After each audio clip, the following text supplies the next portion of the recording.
A couple years ago, a close friend, Ashley, started a long-distance relationship with a guy, Chris. He has been really good to her, and after meeting in person a few times, they decided to move in together. I was super happy for her as she had a few bad relationships over the years and it was nice to see her in a healthy one. That joy faded the last couple months before she moved a few states over to be with him. The issue isn't her moving, but that she repeatedly joked about having a baby from Chris. At first, I accepted it as jokes, but over time I realized Ashley was serious. For context, Ashley has 2 children from a previous relationship, ages 10 and 12. Chris absolutely doesn't want kids. He told her this at the start, and any time she hinted possibly wanting more, he shot it down, saying it was a deal breaker. Now, Chris is more than willing to accept her children as her own, because he loves her, and after meeting her kids, them as well. He's accepted that they are a package deal with her, and since they are at an age where they are semi-independent, it's not an issue for him. To me, Chris is a real bro for taking on her kids without issue. Hearing Ashley say she wants a baby out of him, one way or another, bothered me to no end. It's hard enough to find a partner that treats you well and accepts children that aren't their own. To find one that does and then talk about plotting to force a baby seems gross and manipulative. Before her move, I had sat down with Ashley, trying to talk sense into her. At first she resisted, but finally it seemed she understood how shitty it would be. After I felt like she had understood, I put the issue behind me and helped support her through the hassle of moving. A few days after she left, I got a call from a mutual friend who delves into the Wiccan / metaphysical realm. She was distraught and confessed to me that shortly before Ashley's move, Ashley had come to her asking for a fertility spell. This friend didn't feel comfortable about it and refused. When pushed, she said she cast a spell for a healthy and honest relationship, but told Ashley it was for fertility. As you can imagine, I was livid.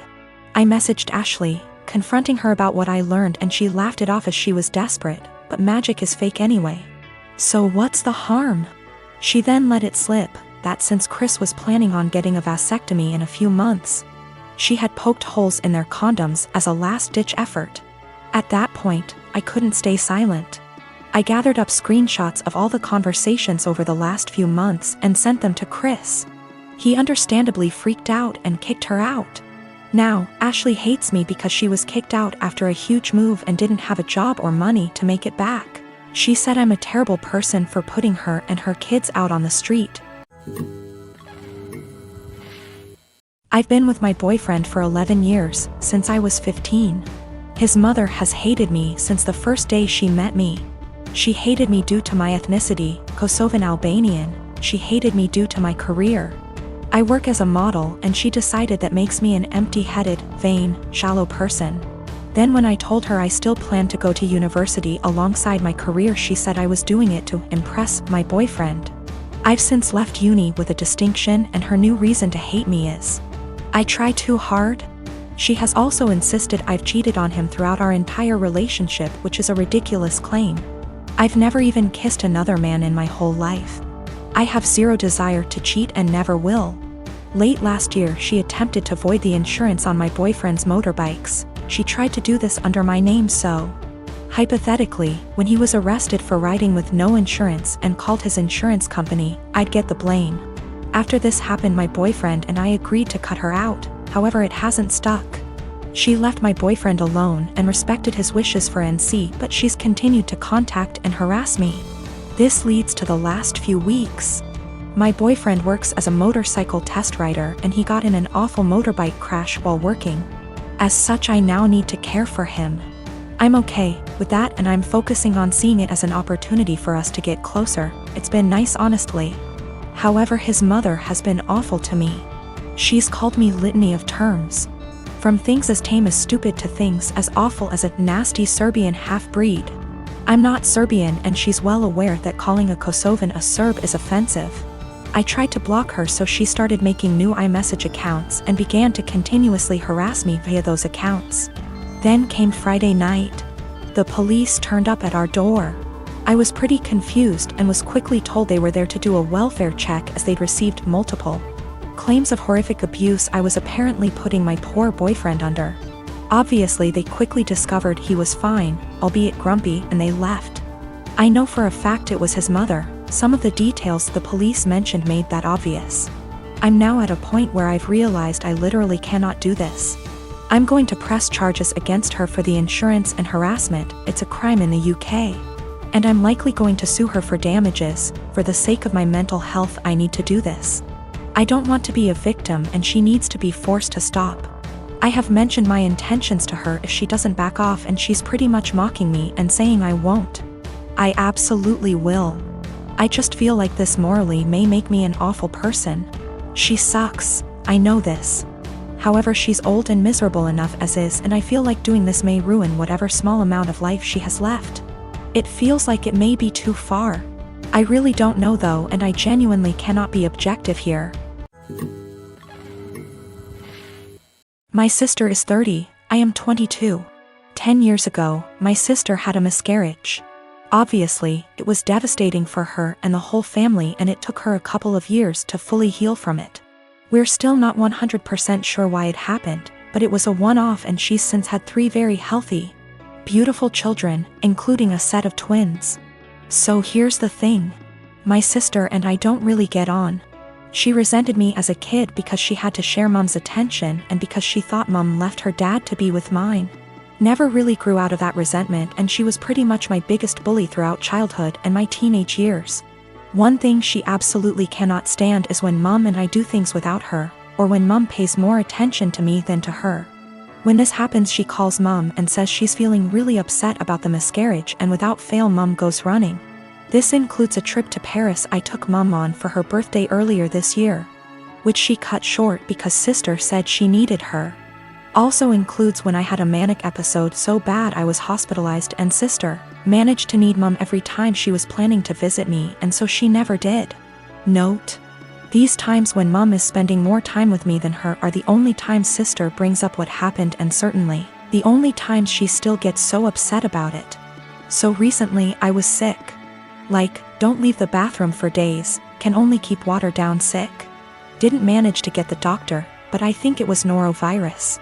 It lasted about a week. Mom was popping in daily on her way home from work to check on me and stuff. On the last day of being seriously unwell, when I felt I could eat again, Mom offered to make me some soup while she was there, which I accepted. She was halfway through making it when sister called her saying she was upset about the miscarriage, and she told me I'd have to finish it myself, because she had to go. I didn't say anything to Mom, and I finished making the soup. But I sent my sister a text saying she really needs to stop bringing it up for attention because she can't bear me getting some instead. I guess she told Mom and her dad because I'm hearing from all sides what a horrible, insensitive, selfish bastard I am, and how dare I say that to her. I understand she may still be traumatized. I just think it's really weird how that trauma solely manifests whenever I'm getting attention and she isn't. In the past month, my older brother's fiancée left him. This meant he lost his house because the home they lived in was in her name. He lost his vehicle because what he was driving was her old car. He also lost his job because he was so focused on his breakup that he was constantly making mistakes. He moved in with our parents, who live about 5 minutes away from my husband and I. I do have a lot of sympathy for him. He literally has nothing, no home, no car, no job, no relationship. The problem is, this is 3rd time this has happened to him.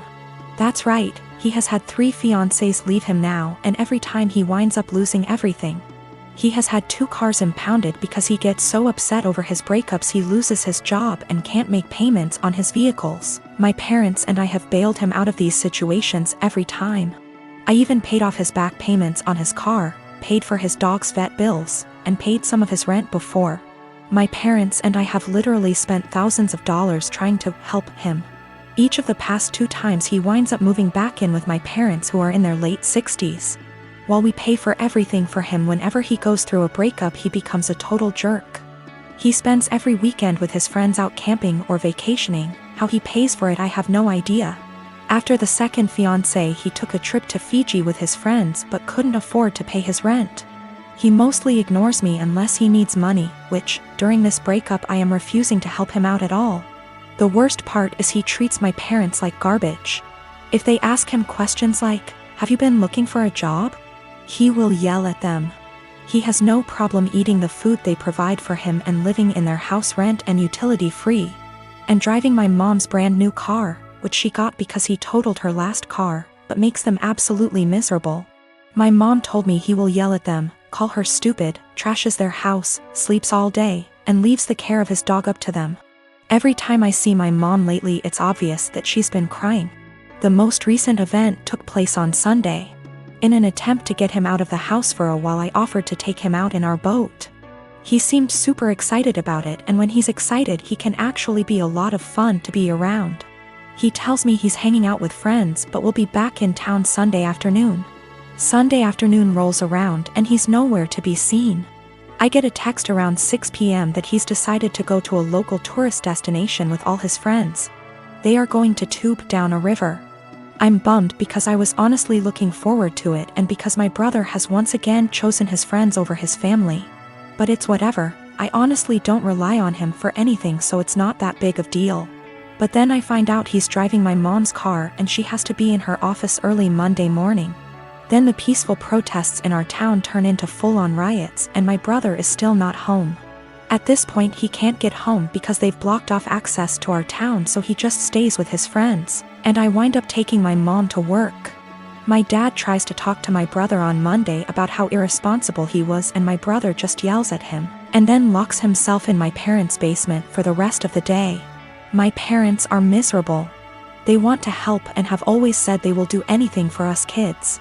But they are just enabling my brother every time they bail him out. My dad has major health problems that are being exacerbated by the stress my brother is causing.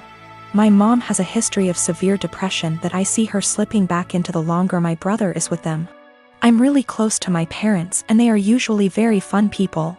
The longer my brother stays with them, I am seeing them become depressed, short-tempered, and miserable. I tried telling them to kick him out, one of his friends would surely take him in. But they insist that they don't want to leave him homeless. I can't convince them to kick them out, but is there anything else I can say or do that might get my brother to get his head out his ass and get a job? How can I get my brother to see his behavior towards my parents is unacceptable? It just sucks. I used to really look up to my older brother because he is outgoing and funny and the sort of person everyone just gravitates towards. Now I'm just pissed at him for how he treats my parents and simultaneously scared for his mental health, because he clearly has a lot of problems.